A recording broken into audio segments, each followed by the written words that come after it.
మన వాళ్ళు చాలామంది కమెంట్ చేశారు ఏంటి దానికి తోకలేదు అని. ఆ తోకని మిల్కీ కొరికేసింది. ఎందుకు కొరికిందంటే మిల్కీ ఒక కాలువలో గుంట తవ్వుకొని 7 పిల్లల్ని పెట్టుకుంది. పెడితే పొద్దునకల్లా ఆ గుంట నిండా నీళ్ళు వచ్చేసి అందరు చనిపోయారు. నాకు వచ్చి చెప్పారు కుక్క పిల్లల్ని చంపేసి తినేస్తోంది అని. అది నేను వెళ్ళి చూస్తే వీళ్ళిద్దరూ నీళ్ళల్లో మునిగిపోయి ఇంకా చనిపోలేదు, బతికే ఉన్నారు. వీళ్ళని ఫాస్ట్గా బయటికి తీసి నేను ఒక ప్లేస్లో పెట్టాను. ఆ చనిపోయిన పిల్లల్ని కుక్కలు తినేస్తాయి. ఆ తినే క్రమంలో దీని తోక కూడా కొరికేసినట్టుంది. అయితే అక్కడ పెట్టాను. పెడితే ఆ ప్లేస్ అంతటికి చెత్త తగలబెట్టడానికి నిప్పు పెట్టారు. మిల్కీ వచ్చి నాకు చెప్పింది, అయ్యా బాబు నువ్వు ఇక్కడ పడుకున్నావు, అక్కడేమో నిప్పు పెట్టారు అని. సరే పదరా అని చెప్పి వెళ్ళి తీసుకొచ్చాను. ఎక్కడికి తీసుకొద్దామా అనుకుంటే మిల్కీనే ఫాస్ట్గా మా ఇంటికి వచ్చేసి ఇక్కడికి తెచ్చేయి అంటుంది.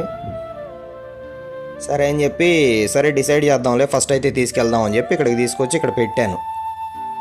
ఏంట్రా మరి ఏం చేద్దామంటే ఏం చేసేది లేదు, ఇక్కడ ఉంచటమే అంది. సరే వెనకాల ఉండు అని చెప్పి గొంతులో పెట్టాను. వీడేమో అరే గొంతులో తెచ్చిపెట్టావు, ఇల్లు లేదు ఏమి లేదు, ఇక్కడ మమ్మల్ని ఈ నేల మీద పడేసావు అని అన్నాడు. సరే ఈ లోపు ఏమైందంటే ఒక 5 days తుఫాన్ వచ్చింది పెద్దది. అయితే వర్షం కంటిన్యూస్గా పడుతుంటే వీళ్ళకి ఒక షెల్టర్ లాగా ఇది తయారు చేసి వీళ్ళని పడుకోబెట్టాను ఇక్కడ. ఈ లోపు శాండీ వచ్చి పిల్లల్ని దొబ్బేసింది. సరే ఆ గొడవ సెటిల్ చేశాను. ఇంకా వీళ్ళకి ఈ లోపు పెద్ద ఈ చెట్లన్నీ కొరికేయటం స్టార్ట్ చేశాడు ఈ లడ్డుగాడు. వీడు పెద్ద గులనాయాలు.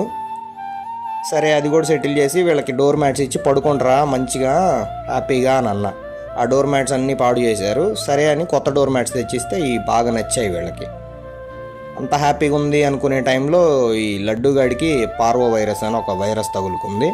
అయ్యగారు చావు బతుకుల్లో వెళ్ళి గిట్స్ మొత్తం తెచ్చుకున్నాడు. సరే వీడిని ఆ ఇంజక్షన్లు ఈ సెలైన్లు పెట్టించి అన్నీ సేవ్ చేస్తే అంత హ్యాపీగా ఉంది. ఈలోపు ఈ లడ్డుగాడి తీసుకెళ్ళి గుడ్డుగాడికి కాలు ఎరగొట్టుకొచ్చాడు.